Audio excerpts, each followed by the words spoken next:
Buenas noches. Buenas noches, bienvenidas, bienvenidos. Gracias por acompañarnos en este cuarto webinar ya de la Semana de Desarrollo de Productos. Soy la diseñadora industrial e ingeniera de producto, Shanat Bello. Y soy el ingeniero Alcalá. Y en esta ocasión, de parte de Armando Lamaker, les estaremos acompañando en nuestro cuarto webinar de la Semana de Desarrollo de Productos. Recordándoles que somos un equipo de profesionales que formamos esta empresa precisamente para que ustedes puedan transmitir este conocimiento para la toma de las mejores decisiones que puedan tomar para su desarrollo personal y para el desarrollo de sus productos. A lo largo de esta semana hemos estado buscando brindarles un acercamiento a las distintas herramientas para el desarrollo de las habilidades necesarias para el pre, pro y postproducción de un producto en cada una de sus etapas. Para continuar esta semana de desarrollo de productos, en esta ocasión hablaremos de las distintas interfaces existentes en un producto que requieren, y sí, también les gustaría conocer el resto de los temas que estaremos continuando abordando esta semana, o si quieren ver alguna de las retransmisiones de nuestros webinars anteriores, los invitamos a checar nuestro perfil en Facebook o nuestras redes sociales, nuestro perfil de Instagram, nuestro perfil de LinkedIn, y del mismo modo próximamente van a encontrar las retransmisiones de estos webinars en nuestro canal de YouTube. Y les dejaste pendiente. ¿Qué requieren? Precisamente lo que van a requerir ustedes es la oportunidad de conocer cada una de las partes que va a llevar esta interfase y darse cuenta que esto es súper importante, al igual que las otras partes que les hemos mencionado anteriormente, porque una interfaz dentro de un producto, ya que consolidamos la maquetación, pues les va a dar pauta a que ustedes puedan llegar a algo más tangible y más viable en un producto. Para empezar, lo primero que nosotros tenemos que entender es qué interfaces de producto vamos a encontrar, o en su defecto de servicios. Y dentro de todo ello, pues primeramente definir qué es una interfase. Esta interfase va a ser el medio por el cual vamos a tener comunicación entre el usuario y el producto o el sistema de producto que vamos a tener, y que esta comunicación sea viable, sea válida, porque si no existe la interacción entre estas dos, no estamos desarrollando lo que queremos. Esta interfase está siendo ineficiente. Ok, en este caso vamos a encontrar los diferentes tipos de interfaces con los que vamos a trabajar. Principalmente esta me encantaría que se las comentara la diseñadora Shanat, porque cuando yo la conocí, yo creí que esto ni siquiera era un tópico importante. O sea, yo daba por hecho que no servía, que no existía y que era obsoleto. Pero ella me abrió un poquito más los ojos en la casa de estudios que la conocí en Guamas-Capotzalco, y les voy a comentar un poquito más de este tipo de situaciones. Normalmente cuando uno escucha la palabra interfaz, lo primero que se nos viene a la mente es alguna interfaz virtual donde uno pueda interactuar con la computadora, con el celular, por ejemplo.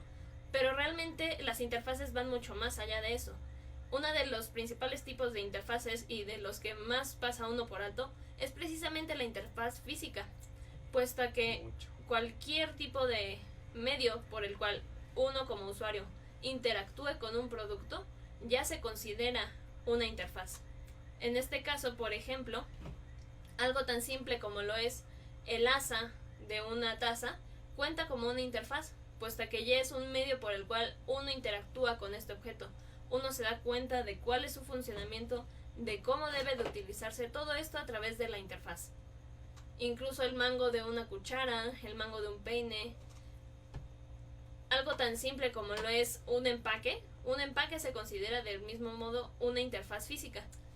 Puede ser algo tan simple como algo tan intuitivo como lo es, ya mencioné, el asa de una taza, o puede ser también dentro del empaque algo que requiera ya de cierta señalética, de cierta información adicional que se le brinde al usuario, precisamente para que éste pueda saber cómo interactuar con el objeto.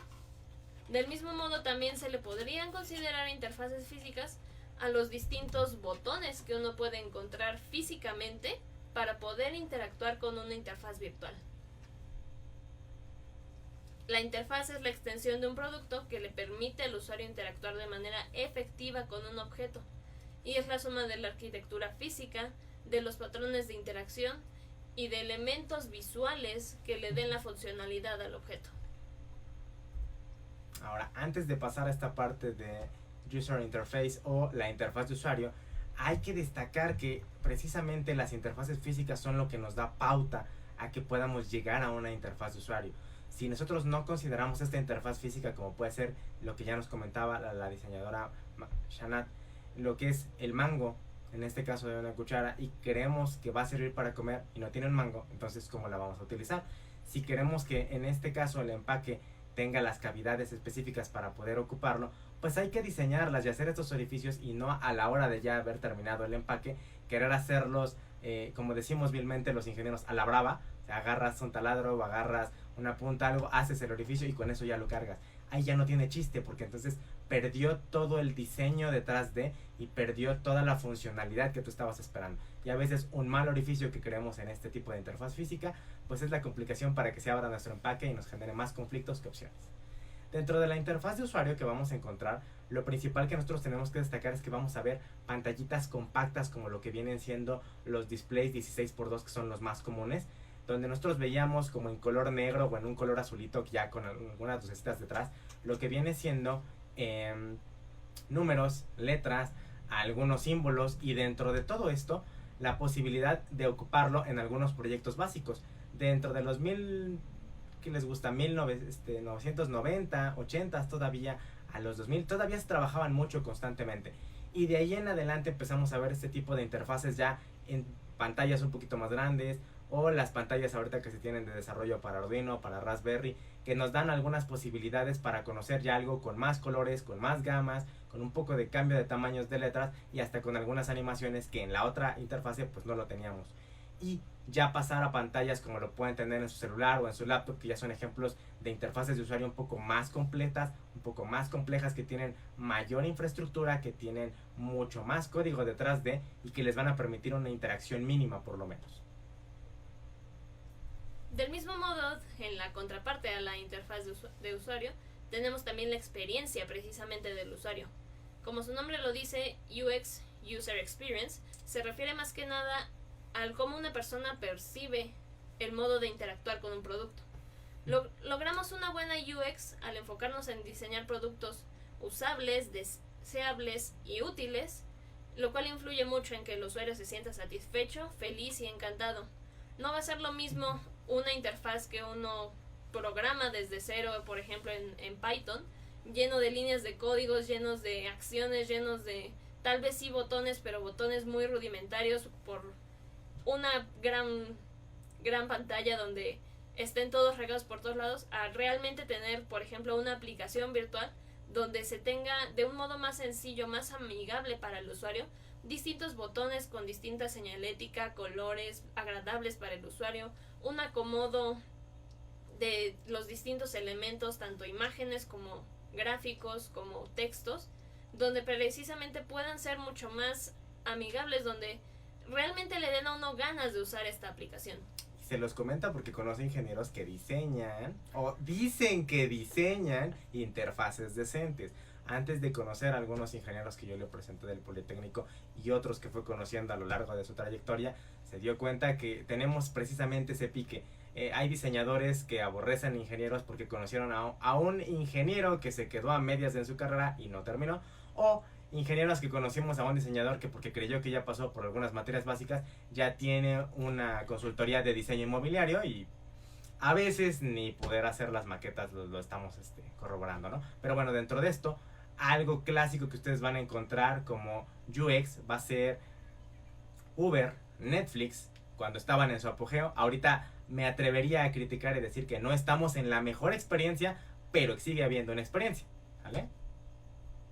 Ahora, para poder desempeñar adecuadamente esta interfaz de usuario y esta experiencia del usuario, no solamente se necesita un ingeniero y un diseñador, se va a necesitar también de la psicología, la sociología, la antropología, para precisamente entender al usuario que va a interactuar con nuestro producto y cómo se va a desenvolver. No va a ser lo mismo, como lo mencionamos ya en el webinar del usuario, no va a ser lo mismo algo que vas a diseñar para un público que está acostumbrado a algo de lujo, a algo más coloquial. Va a ser siempre una interfaz distinta también dependiendo de qué es lo que tú quieras transmitir como empresa. No es la misma imagen. Un ejemplo claro que ahorita nos duele mucho en la cartera a algunos es Disney Plus, con su imagen de empresa familiar, todo family friendly, que tuvo que separarse en otra subempresa llamada Star para poder sacar su propio segundo servicio de streaming donde pudiera no romper esta apariencia amigable del ratón mágico y poder también continuar con todo lo que ya habían comprado de Fox, Family Guy, Totalmente. Doctor House, Los Simpson, todas estas series ya un poco más para un público más maduro que rompe por completo con lo que ya tenía. Precisamente el modo en el que uno como empresa quiere transmitir al usuario también es parte de la experiencia que uno le quiere brindar al usuario. Entonces también necesitamos obviamente de la tecnología, del desarrollo de productos digitales, obviamente de una adecuada comunicación, de un buen marketing que pueda reforzar todo lo que queremos hacer, además de poder precisamente realizar el negocio y las ventas apropiadas para que esto se sostenga. Y pues obviamente diseño gráfico, industrial y la ingeniería de programación que nos pueda respaldar en todo esto. Y antes de que superemos esta parte, recordemos que sí es indispensable tener este equipo consolidado. Si no los conoces, busca la manera de encontrar a personas expertas en estos campos. Y si no tienen la expertise, que tú mismo puedas apoyarte con ellos para que vayan creciendo de la mano. Porque es bueno conocerse dentro del inicio de sus carreras para consolidar proyectos más grandes o al término de ellas y tener estos equipos de trabajo bien consolidados para que cuando tú llegues al campo laboral no descubras que te están mal pagando, te están maltratando, te están explotando y llegas a tener horarios tan hermosos como de 7 de la mañana a 7 de la noche, más aparte por un sueldo menor a 6,000 pesos, sin prestaciones, sin contrato, entre otras curiosidades. Y lo van a reconocer porque tenemos algunos videos de TikTok que representan esto. O peor aún, cuando quieren que el mismo diseñador sea el de marketing, sea el de ventas, sea el community manager, sea también quien programe la página web. Y sí, sucede. Ahora, este equipo se requiere consolidar. ¿Por qué? Porque si tienes a los profesionales adecuados que tengan la sinergia contigo y que en lugar de encontrar un pique o un pleito, tengan esta posibilidad de sí crear este tipo de interfaces en la que ya no nada más veas la interfase de usuario y la interfase con experiencia, sino que también tengas esta posibilidad de que tu producto aborde esta interfase física y que tú consideres que todo lo que ya llevan tejido de la mano, el experto en ventas, el mercadólogo, el comunicólogo, se atrevan a ver dentro de este contexto, junto con el antropólogo, que sí se puede comercializar y que no solo es el sueño guajiro que tienes en la cabeza de tu producto, que realmente puede tener una puesta sólida en el mercado. Ahora, algo que vamos a romper dentro del paradigma es que dicen que siempre para la parte gráfica, o en este caso para la parte de interfaces, requieres un gráfico. Y sí, pero este gráfico tiene que saber también qué consolidaciones hay, no nada más para este tipo de productos que se van a ver en el ámbito coloquial, como son celulares, como son laptops, como son tabletas, sino que también necesitas que tenga un expertise y un acople con los ingenieros que van a estar trabajando este tipo de interfaces, que van a ser las HMI, las interfaces humano-máquina. ¿Por qué? Porque este tipo de interfaces las va a controlar una máquina que tú vas a dejar configurada, que tiene que tener un panel de control, que tiene que involucrarse en el caso de productos en serie, en el caso de productos de manufactura, en el caso también de lo que viene siendo producto médico, producto de ensamblaje, producto de operación, cortadoras láser, lo vas a ver en termoformadoras, entre otras máquinas.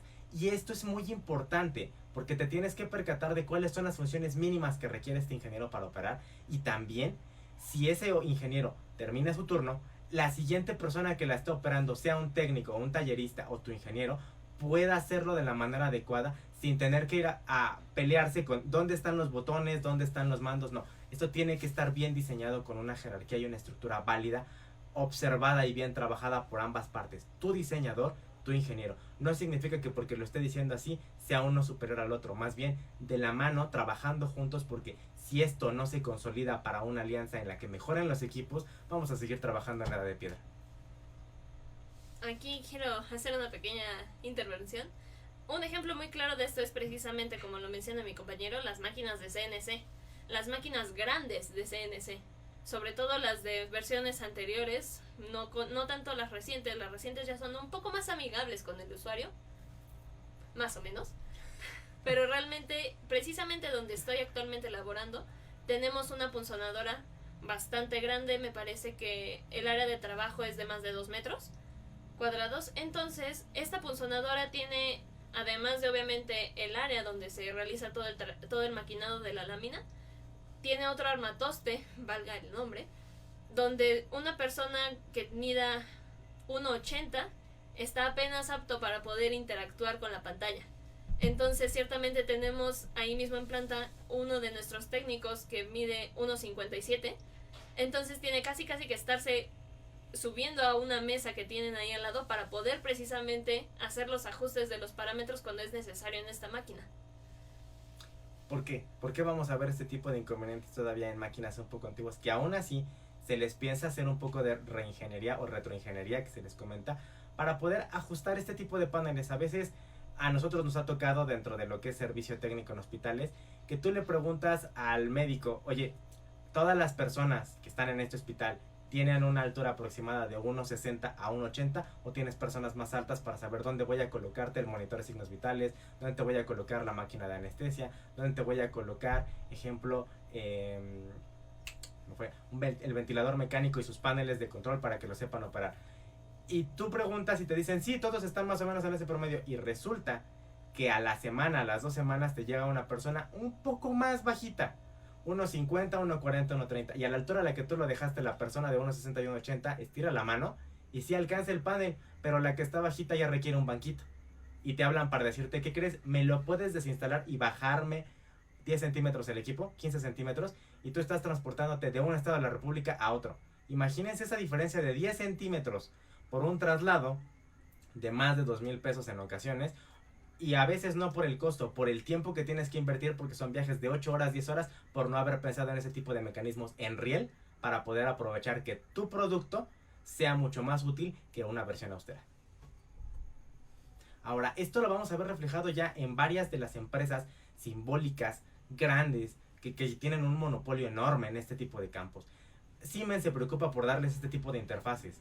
National Instruments, otra de las empresas que se preocupa por darles interfaces, en este caso humano-máquina. Vamos a ver otras más que van a tener este tipo de destacamiento, como viene siendo Haas, como vienen siendo también en algunos casos los desarrolladores de Sigfox, entre otras que vamos a ir checando. Ahora, este tipo de interfaces van a requerir diferentes comandos, diferentes paneles. En este caso van a ver que son paneles rotativos, donde voy a poder ver la inclinación de una flecha de un mando, que me va a permitir conocer si voy a tener en este caso, en esta aplicación, el nivel energético, si está dentro de lo básico, dentro de un nivel intermedio o está en un nivel alto. Se los llegan a marcar a veces en los medidores de la luz que ustedes tienen en casa. Otro de los casos típicos, estas eran de las primeras interfaces que llegamos a encontrar, donde todavía se podía hacer la representación de cómo se llenaban los tanques de capacidad de carga, en este caso para agua, o en este caso los de retención de agua para poder hacer posteriormente un filtrado. Si nos damos cuenta, vienen dibujados algunos botones, como viene siendo el botón de paro de emergencia, el botón de activación, el motor que va a estar haciendo el procesamiento, y arriba la válvula con la que vamos a estar trabajando. Ahora, realmente, después de haber conocido un poco de esto, que viene siendo contexto únicamente, ¿qué necesitas? ¿Qué interfase necesitas para realizar tu producto? Porque puedes requerir de las 3, puedes requerir de 2, puedes requerir de una, o en este caso irte al campo especializado que solo requieras una interfaz humano-máquina. Dependiendo de las necesidades individuales de cada uno de los productos y por supuesto de cada uno de los usuarios, es que uno va definiendo qué tipo de interfaz se va a ir trabajando. Esto ya es importante tenerlo en cuenta desde la realización del brief.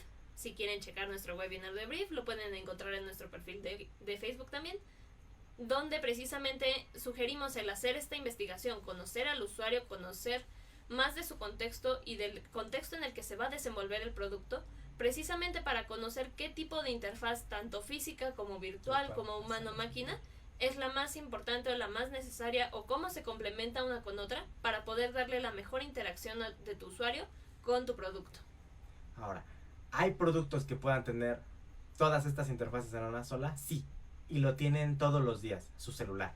En su celular es humano-máquina porque está interviniendo el humano con el celular, y seguramente algunos de ustedes ya tienen algunas aplicaciones IoT del Internet de las Cosas, donde van a poder ustedes controlar, en este caso, su garage, van a poder ustedes controlar la luz de sus casas, van a poder controlar hornillas de sus casas, que ese es humano-máquina.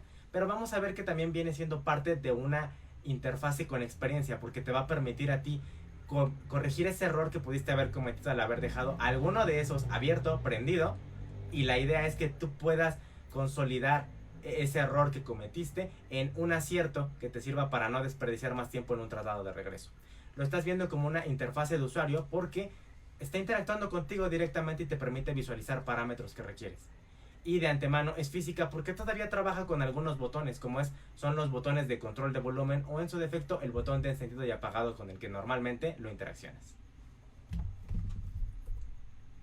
Ahora, apoyándonos por lo que ya vimos anteriormente, si se dieron cuenta, empezamos con un brief, continuamos con una conceptualización, pasamos a un bocetaje, pasamos a una maquetación, y esta maquetación no únicamente es física, también la vamos a poder ver virtual, donde vamos a poder verla reflejada en web, apps o en aplicaciones. Tal vez alguno de ustedes se preguntará, ¿cómo voy a hacer una maqueta de algo que va a ser virtual? Ciertamente las maquetas, como ya lo mencionamos, pueden empezar desde formas muy austeras como por papelitos, cartoncitos, sí, donde ciertamente uno puede hacer su simulación de un celular en cartón y con diferentes hojas de papel ir cambiando las distintas pantallas que se van a ir mostrando dentro de la aplicación. Ahora, si uno quisiera darle una presentación un poco más apropiada, sin necesariamente meterse allá a la parte como tal de la programación, tanto de la experiencia del usuario como de la interfaz del usuario, lo que uno puede hacer es precisamente, ya teniendo estos elementos imagenográficos, poder hacer directamente, por austero que suene, en una presentación de PowerPoint que esté en formato vertical, aprovechar precisamente los botones de transición entre una diapositiva y otra, ocultar las diapositivas que sean necesarias, agregar ciertas pequeñas animaciones, ciertos botones de interacción muy básicos que nos permitan saltar de una diapositiva a otra, donde cada una de estas diapositivas va a representar las distintas pantallas que vamos a necesitar dentro de nuestra aplicación. Déjala tantito. Ahora, ¿por qué es importante? Porque si nosotros dejamos de lado el hecho de que como ingeniero, ¿para qué le meto color? ¿Para qué le meto iconos? ¿Para qué le voy a empezar a meter más botones de los que necesita? A veces es importante que esta interfase también la prueben con sus usuarios. Desde el niño chiquito de la familia, el joven que está estudiando, quien no tenga un estudio en este caso, porque a veces son personas que lo van a interactuar. Hay personas que ustedes van a decir de bajos recursos no tienen Netflix. Claro que tienen Netflix porque los niños les enseñan con los celulares a entrar a este tipo de cuentas. Y se juntan entre ellos para hacer varias opciones y empezar a obtenerlo. Y si no lo ven por Netflix, lo van a ver por YouTube. Van a ver diferentes aplicaciones y se van a empezar a relacionar con esto. Algo que ya mencionamos que es muy importante dentro de la maquetación, lo mencionamos precisamente en el webinar de maquetación, como lo menciona mi compañero, es precisamente poder tener las distintas interacciones de distintas personas fuera de tu propio círculo, puesto que no va a ser lo mismo, ahora si lo vemos en una interfaz física, que tú ya diseñaste tu empaque, todo bonito, todo precioso, donde tú lo agarras de aquí para abrirlo así y que se muestre tu producto en medio, que cuando vas y se lo muestras a tu mamá que no sabe nada de lo que estás haciendo, no tiene ni idea del producto, ve tu empaque y en vez de abrirlo de donde lo debe de abrir, de sostenerlo como lo tiene que sostener, lo voltea y rompe el empaque para poder sacar el producto. Llega a suceder. Parece chiste, pero es anécdota. Sí, anécdotas. Es más, Maruchan, y es el empaque más básico, reutilizable precisamente para evitar ponerle cosas a la sopita. Si tú lo abres correctamente desde la parte de abajo, tiene unas pestañitas para evitar romper el empaque y que lo puedas zafar de lo que viene siendo tu sopa. Le echas tu agua, le vuelves a poner el cartoncito y le colocas las pestañitas y te evitaste platos, cucharas, algún traste o bandeja sobre eso, porque está diseñado el empaque para eso precisamente. ¿Cuántos de nosotros no hemos agarrado el tenedor y clavádolo en la tapa para poder ir con nuestra Maruchan y que se tape mientras se cocina? O incluso cuando estamos en casa preparando la sopa instantánea, el pocillo con el que calentamos el agua lo ponemos encima del vaso. Recuerdo que relativamente recientemente, hubo cierto revuelto en internet porque alguien precisamente publicó la foto de cómo se debía usar apropiadamente este empaque y pusieron ¿qué edad tenías cuando te enteraste que así debía de funcionar? Y es triste porque hay gente después de los 60, 70 que dice, ¿para eso servía? Y chicos, ahorita que voltean y dicen, ¿cómo crees? Eso ha de ser nuevo, no era de la época de mis papás. El problema es que a veces no nos percatamos de cómo está diseñado y tiene una parte interesante, no es intuitivo, y de eso hablaremos en nuestro siguiente webinar. Ahora, continuando precisamente con este tipo de interfaces existentes y sobre todo de interfaces de interacción entre uno como usuario y un objeto, tenemos un pequeño tema del cual nos gustaría hablar un poco más a profundidad. Pero este es el famosísimo, todos lo trabajamos todos los días, antes de COVID, durante COVID y después de COVID seguirá jalando todavía, o eso esperamos. Ahora, yo sigo criticando que es una interfase que del lado de la ingeniería, y podría ser una defensa mínima, pues ya tiene indicaciones, tiene un punto A, un punto B, un punto C, tiene una interfase de 8 bits con la que vamos a estar trabajando, que va a tener pues las instrucciones básicas de teclee tal botón, deposite su dinero, su tarjeta ha sido cargada, y te va a dar algunos indicadores. Tiene 2 botones, es una interfase bastante fácil, sencilla, rápida, y vas a poder colocar tu dinero sin problemas. Ya hemos trabajado con este tipo de interfaces anteriormente. Pero eso es la expectativa del ingeniero. Bueno, ya está creada, está funcionando, ¿no? Dentro de eso vemos la versión 2 que sacaron para la línea morada del Metrobús, que igual, una vez más, tiene el espacio para las monedas, el espacio para la tarjeta, los 2 botones, el de recarga y el de compra, y tienes tu pantallita y no hay problema, es una pantalla intuitiva, es someramente un sistema básico y no vamos a tener mucho problema al parecer. Ahora, yo sí tengo un conflicto enorme porque volteas y dices, si ya era compacta tu interfase, ¿para qué la vuelves un armatoste de 2 cajas? Eso para mí es un conflicto donde ya la persona no sabe dónde va a meter la tarjeta, o bueno, tiene la flechita como para decirte dónde va la tarjeta, pero está separada del espacio por el dinero, pero está separada del espacio donde te entrega la tarjeta, y ya le pusiste una pantalla, ok, la pantalla te va a dar las instrucciones, o eso es lo que por lo menos esperaríamos. Porque las instrucciones, aún así, siguen escritas en el vinil de la misma máquina. Y lo volvemos a ver aquí. 2 cajas, tu pantalla, tu versión de la moneda, tu versión de donde vas a meter tu tarjeta. Y le pusieron lucecita donde vas a meter la tarjeta, que yo lo veo, pues no tan útil, pero funciona, ¿no? Y hay quien ya se acomodó a este tipo de interfase. No es la mejor, no es la peor, pero está en el mercado ahorita. Trataron de corregir un poquito el error, ¿no? Que ya hicimos un armatoste de 1, ya hicimos un armatoste de 2. Vamos a hacerlo un poquito más ergonómico. Pseudo la propuesta ingenieril, ¿no? Sí le sigo poniendo la flechita donde voy a dejar la tarjeta, sí tengo los botones de mando con los que voy a trabajar, pero aquí viene el error clásico. Si ya tenías el espacio arriba para las monedas, ¿para qué lo bajas? O sea, si se volvió un conflicto por lo menos drástico para las personas, porque me tengo que agachar y ver si sí tengo el espacio para la cavidad de la moneda o no le he atinado, y entre que te volteas y si te asaltan. Y aquí es donde una como diseñadora dice, no le metas más diseño a lo que no necesita meterle diseño. Intentaron hacer algo un poco más agradable a la vista, algo que tuviera no tanto texto en las instrucciones, que tuviera más colorcitos, que tuviera la lucecita y el indicador sonoro para saber cuándo ya tu tarjeta fue recargada. Pero ciertamente al querer ponerle una diagonal en la parte inferior, lo único que provocaron fue que las personas tuvieran esta parte donde uno pone la tarjeta, donde uno pone su dinero, justamente a la altura de los muslos. Entonces, si tú eres una persona de estatura baja, ok, te queda perfecta la altura para poder poner el dinero, pero los botones te quedan muy arriba y están mirando hacia arriba, cosa que a ti ya te estorba, ya no lo puedes ver apropiadamente.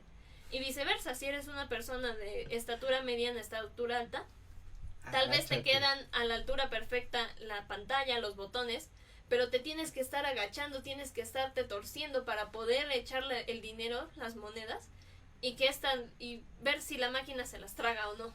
Y tiene un defecto actual todavía, o sea, estas máquinas no te aceptan monedas de 50 centavos, ni la como doradita que teníamos, ni las compactas actuales. Entonces Si tú eres de las personas que le encanta traer esas moneditas de cambio, olvídalo, el Metrobús es la peor forma en la que las puedas invertir tú. Y otro detalle, ya veníamos con los espacios específicos para trabajarlo y empezamos a mover la estructura que está, pues al usuario le cambias todo. Y no únicamente se lo cambias en contra, sino que ahora, desde la primera máquina del Metrobús hasta esta, sigue teniendo el hermoso, maravilloso punto de experiencia para que tú te encuentres con la situación de, ¿qué crees? Te tragó tu dinero. ¿Y qué pasa después de aquí? Y eso lo vamos a ver ahorita en los pormenores que tiene. Ahora, vamos a regresarnos hasta arriba para ver todos los defectos que tienen estas interfaces, porque aquí sí nos damos cuenta, ok, tenía cierta noción, yo le podría dar un 7 dentro de esta situación, no me voy a ir ni muy arriba ni muy abajo porque está pseudo decente. Estas máquinas todavía puedes recargar, es pseudo intuitiva, no tienes tanto conflicto, porque, ok, la indicación es A, B y C, no te voy a poner tanto texto en instrucciones, la gente no se puede detener a leerlo, o sea, honestamente, tú vas con prisa al transporte público, no te vas a detener. Una misma anotación, o sea, vamos por los 3 puntos clásicos, no tenemos tanto inconveniente, pero si bajamos, aquí empiezan nuestros problemas. Es hermoso tener una enorme pantalla que te diga que ya recargaste, que aparezcan los botones en la pantalla, pero tienes las dos versiones, la que tiene los botón touch y la que para que existe el gran botonzote, y al final cuando yo presiono la pantalla no funciona. Con este tipo de máquina tengo una anécdota muy especial. Cuéntaselas. Es que es maravillosa la anécdota y quiero que se las cuente porque fue un momento épico que hemos contado muchas veces, en lo cual se involucra la experiencia de un ingeniero y un diseñador y por qué hay conflicto. En la carrera, bueno, para empezar en la UAM Azcapotzalco contamos con un servicio de comedor. Entonces, en el servicio de comedor obviamente colindan los ingenieros con los diseñadores, con los sociólogos, con los abogados, todas las carreras, todos los profesores, todo el personal enorme va a comer a ese comedor. Entonces, en una ocasión me encontré con un amigo mío de precisamente la carrera de ingeniería mecánica. Entonces, después de estar platicando un rato y demás, por alguna razón, que en el momento no logro recordar, surgió precisamente la queja de las máquinas del Metrobús. Entonces yo le dije, no, y es que estuve en mi clase donde me enseñaron sobre ergonomía cognitiva precisamente, que es algo de los conceptos que vamos a ver un poco más a profundidad próximamente, donde nos dice que para que algo verdaderamente se pueda considerar intuitivo, quiere decir que no necesita tantas instrucciones escritas y que uno se necesite detener a leer para que este objeto se pueda considerar que funcione. Si un objeto, para que puedas ocuparlo, necesita, sobre todo si es un objeto de uso cotidiano, digo, o sea, para tal vez una máquina de CNC, una impresora 3D, algo mucho más sofisticado, es lógico que se necesite mayor instrucciones y mayor capacitación como persona para poder operar estas máquinas. Pero para algo tan cotidiano como lo debe ser la máquina de recarga del Metrobús, vuelve inútil el hecho de que tengas que detenerte a leer cuando tú vas con prisa de poder poner tu tarjeta, recargar y subirte porque ya se te hizo tarde y vas a perder ese bono de puntualidad. A lo que mi amigo de ingeniería mecánica me respondió, pero es que la máquina funciona. No puedes decir que no sirve si la máquina perfectamente funciona. Si el usuario no se detiene a leer qué es lo que está escrito, cómo se debe ocupar, eso es problema del usuario, porque la máquina funciona. Y sí, a nivel ingenieril, a nivel sistemas, mecanismos, la máquina no tiene errores, no se traga, bueno, en ese momento y cuando las máquinas son nuevas, no se tragan las monedas y perfectamente puedes hacer la recarga, sí. Pero realmente ya dentro de su uso se vuelve inútil porque tú te tienes que detener a ver cómo se pone la tarjeta, se pone en vertical, entonces la tengo que deslizar y luego si se trabó es que ya no la alcanzo a agarrar, ya la agarré y ¿dónde va el dinero? Va de este lado, ok, pero debí de haberle puesto recargar antes. ¿Por qué tiene un botón si es touch? Y si es touch, ¿por qué no funciona el touch? se vuelve muy tedioso y al final te quedas con una gran fila de gente con prisa atrás de ti mentándote la madre, teniendo mucho más prisa que tú y queriendo recargar en breve. Y todos tienen el mismo conflicto de cómo lo pongo, dónde lo pongo, y los que ya medio le agarraron el ritmo es como de ¿y por qué no se apura esta? No quiero que me digas tu speech completo de por favor coloque la tarjeta en su posición adecuada. ¿Usted ha realizado una recarga? Sí, no me importa eso, quiero recargar y me quiero ir. Porque ahí viene el conflicto. Es una interfaz, sí, de usuario, pero que la experiencia que tiene hasta el momento es nefasta. Nefasta en el entorno de la palabra. Porque en lugar de que te permite decir, wow, llegué en breve, porque tiene una interfaz intuitiva, porque realmente me está permitiendo aprovechar lo que tiene, no. Te quejas porque lo primero que vas a encontrar es que cuando metes la tarjeta, error en la tarjeta en algunos casos, o tenía saldo, pero como se movió la tarjeta de lugar, de la posición que tú la tenías, ya no te valida tu recarga. Y a veces te manda el famosísimo ticket que tienes que ir a llevar a los puntos estratégicos que tienen en la República para que tú puedas ir hacer una aclaración de si sí le habías puesto el saldo o no le habías puesto el saldo. Que se tardan de ahí todavía de 3 a 5 días en hacerte la aclaración en un horario que a veces es inválido para los que trabajamos. Porque te dicen que es de 10 de la mañana a 6 de la tarde. Si yo voy por decir un ejemplo, de Indios Verdes a Cuatro Caminos y se traga mi dinero en Indios Verdes, pero resulta que tengo que ir a Rosario o a Martín Carrera para poder hacer mi aclaración y entro en un horario de 7:30 de la mañana a 6 de la tarde, ¿en qué momento voy a estar a las 10 de la mañana en Martín Carrera para que me hagan mi aclaración por 5 pesos que me comió la máquina? Y es punto de los cuales se puede considerar también abuso, porque al final, si tú no haces la aclaratoria en esa semana, adiós a tu saldo. Y ese tipo de situaciones son los que hacen que una interfase de usuario y una interfase que permita la experiencia de usuario se vaya por el drenaje. Porque no estás obteniendo lo que tú quieres. Porque tú como usuario vas a tener más quejas de ese producto que beneficios. Y en lugar de que te brinden opción, este tipo de máquinas, los que ya las conocen, no las ocupan. Buscan una diferente y son máquinas que llegan a quedar relegadas porque no tienen esa experiencia y esa interfase que a veces tú necesitas. ¿Cuántos de ustedes han viajado en la línea 1 del Metrobús? La línea roja que va sobre la avenida Insurgentes, desde Indios Verdes hasta Universidad, y se han encontrado con estaciones donde hay 4 o 5 versiones diferentes de máquinas y la gente solo hace fila en una, precisamente porque es la que más se acomoda, la que más les ha agradado para poder hacer su recarga, mientras que en las otras tienen que estar viendo y redescubriendo cada vez que las tratan de ocupar dónde y cómo se supone se debe de usar estas máquinas. Si bien a nivel ingenieril, como ya lo mencioné, a nivel sistema, a nivel mecanismos, funcionan perfectamente, las vuelve inútiles puesto que ya nadie las ocupa, debido a que nadie tiene el tiempo como para ponerse a leer, ponerse a descifrar y a redescubrir cómo funciona adecuadamente cada una de estas distintas máquinas. Ahora imagínense lo maravilloso, porque dicen que en México existe la diversidad cultural, la diversidad de máquinas para recargar en el Metrobús, y si tú le enseñas a un extranjero a ocupar una, pero llega a una estación donde la máquina que está ocupando es diferente, adiós a la explicación que le diste. Y este es otro conflicto, porque no estamos estandarizando algo que debería de estandarizarse. Tiene más de 5 años el Metrobús como para poder estandarizar estos sistemas y unificarlos y volverlos una experiencia de usuario real que no se está viendo tangible.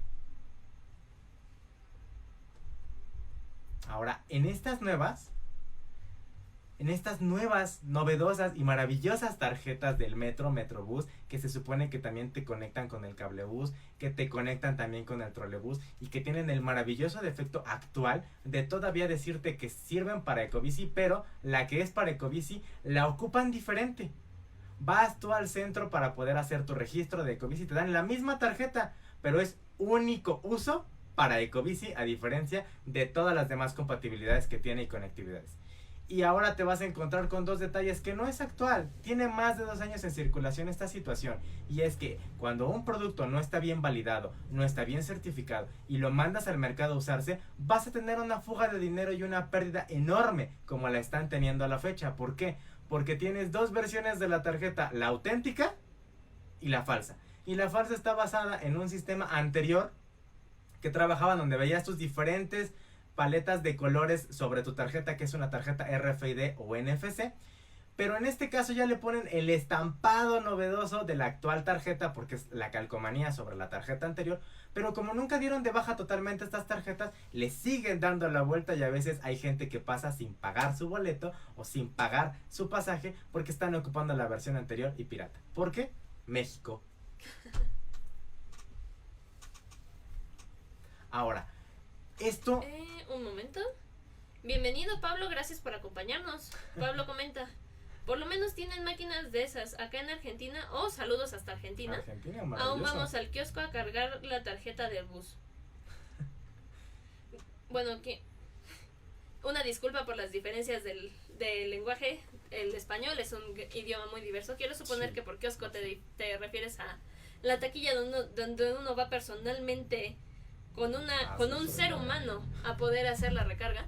Y con eso ciertamente ahorita también hay un pequeño conflicto, porque si bien tú antes podías llegar en la taquilla, darle a la taquillera esta tarjeta para que ella hiciera la recarga y te la devolviera, ahora con la pandemia tuvieron la grandiosa ocurrencia de limitar el contacto y pusieron el lector pegado a la ventanilla, donde tú como usuario tienes que llegar, sostener tu tarjeta ahí en la ventana, y si se te movió en lo que estaban haciendo la recarga, se te fue tu saldo y probablemente se te bloqueó la tarjeta. Son detalles técnicos que finalmente uno como ingeniero, estando aquí, quisiera defender ese campo, pero a veces teniendo a la cantidad de gente con la que trabaja, teniendo expertos en el campo, teniendo retroalimentación con otros países, siendo una transnacional la que lo está haciendo y presentan ese tipo de defectos, esa calidad de defectos hasta la fecha, pues es algo que rompe mucho el esquema de decir, no estuvo en México realizado al inicio y viene de expertos, de un país diferente, expertos. Y no es el único transporte que presenta ese tipo de fallas. Por lo mismo, en CDMX y en otros estados de la República, en otros países como nos documentan también en Argentina, lo tratan de aplicar, pero tenemos que preocuparnos porque tu sistema realmente certifique la calidad que tú estás diciendo. Ahora, hablando precisamente de experiencias en el extranjero, yo tuve la oportunidad de viajar a Centroamérica, a El Salvador, la tierra de la pupusa, y ahí precisamente quisieron replicar precisamente esto del Metrobús, puesto que por el tipo de terreno que cuenta el país, era muy complicado tratar de implementar un sistema de metro tanto subterráneo como elevado.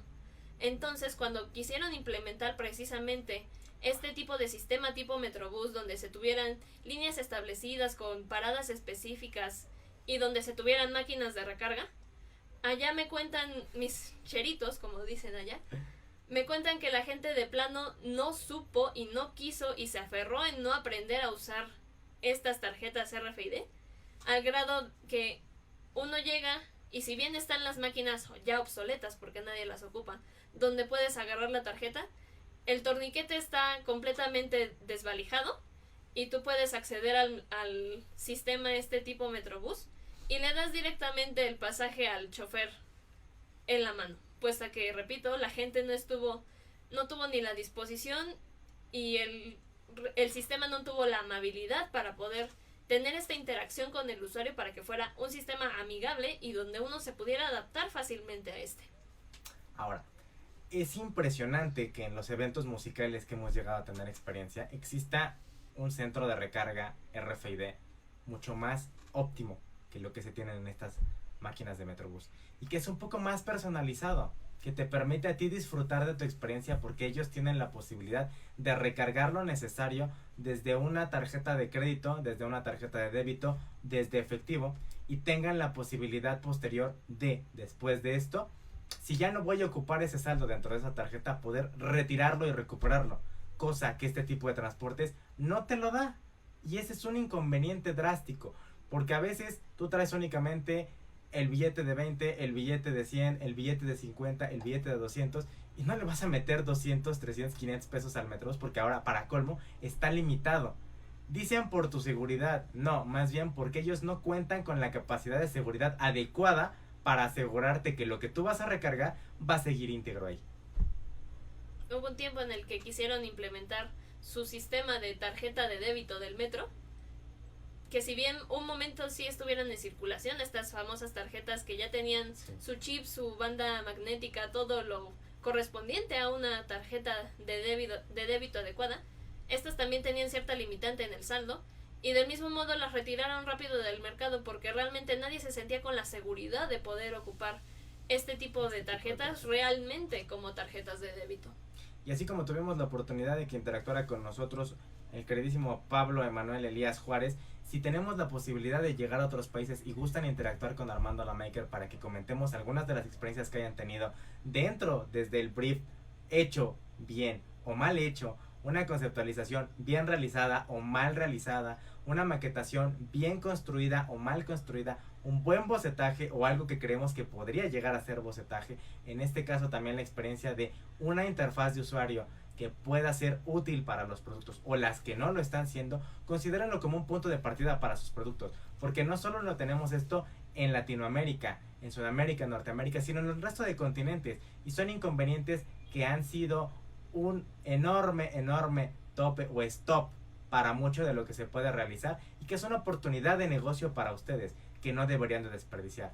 Entonces, de los 4 webinars que ya venimos platicando, si alguno de estos temas en específico les interesa, no duden en contactarnos. Vamos a tener cursos de cada uno de ellos de 20 horas cada uno, entrando con mayor profundidad a los tópicos que se requiere. Y si ustedes quisieran uno más especializado, así como la semana de desarrollo de productos, ofrecerles un diplomado con todas estas características, con toda esta gama, que ustedes puedan obtener lo necesario para poder desarrollar sus productos y que tengan la posibilidad de comercializarlos, porque la oportunidad está, la limitante empieza aquí o la oportunidad empieza aquí. Ustedes son los dueños de su dinero y de su tiempo. Hagan que esa oportunidad crezca y les dé una oportunidad nueva. Rebeca comenta: saludos, me ha gustado mucho este tema. Muchas gracias por acompañarnos, Rebeca. Nos da mucho gusto el saber que te interesa y te agrada el cómo hemos estado trabajando este tema. Pablo, nuevamente, en Argentina tenemos la tarjeta de débito. El problema es la escasa forma de carga de la misma. Y ese es un punto a retroalimentar que podríamos ocupar como punto de partida para generar un nuevo sistema. Si ya nos dimos cuenta que la tarjeta de débito o la tarjeta NFC no son válidas o no son óptimas, podemos empezar a atacar el problema desde ahí y proponer algo nuevo. Una propuesta novedosa a la escala de que sí pueda tener esta seguridad, sí podamos tener la certeza de que la vamos a ocupar de forma intuitiva y que probablemente, como mucho de lo que ya ocupamos, lo podamos traer en una pulsera. Hay que recordar que ideas hay muchas. La diferencia entre alguien creativo y alguien innovador, entre un producto creativo y un producto innovador, es precisamente que estas ideas puedan aplicarse, puedan tener este impacto que buscamos para nosotros, para los usuarios, para el producto, para el entorno mismo. Tomen lo mejor, aprovechen lo mejor y recuérdenlo, estamos en Armando la Maker para que ustedes se armen de habilidades, se armen de ideas, se armen de herramientas, se armen de criterio y nunca duden de las mejores cosas que pueden hacer, porque tienen la capacidad de ello. Y para eso estamos en Armando la Maker, para servirles y apoyarlos en todo lo que necesiten. Muchas gracias por acompañarnos, espero hayan disfrutado tanto como nosotros el haber impartido este webinar. Cualquier duda, cualquier comentario, nos pueden seguir contactando a través de nuestras redes sociales, pueden dejarnos mensaje aquí mismo en nuestro perfil de Facebook, pueden mandarnos mensaje también a nuestro perfil de Instagram, buscarnos en nuestro LinkedIn, y recuerden también que estos webinars los vamos a resubir posteriormente en nuestro canal de YouTube. Una última pregunta nada más para concluir. Nos pregunta Rebeca: como estudiosos de las interfaces, por ejemplo, en videojuegos, ¿hay ejemplos maravillosos de interfaces? Sí las hay, pero también hay mucho que estudiar todavía para la parte de videojuegos. Existen ahorita plataformas bastante adecuadas para cierto núcleo de personas que vienen siendo las plataformas de realidad aumentada o de realidad virtual, que son otros tópicos que profundizaremos dentro de lo que es el curso que vamos a dar y el diplomado, pero esto es algo que podemos retomar mucho, que pueden ser tecnologías aplicables para nuevos proyectos y productos para ustedes. Cuídense mucho y más de esto detallaremos en los cursos que estaremos realizando. Gracias por acompañarnos y nos veremos en la próxima.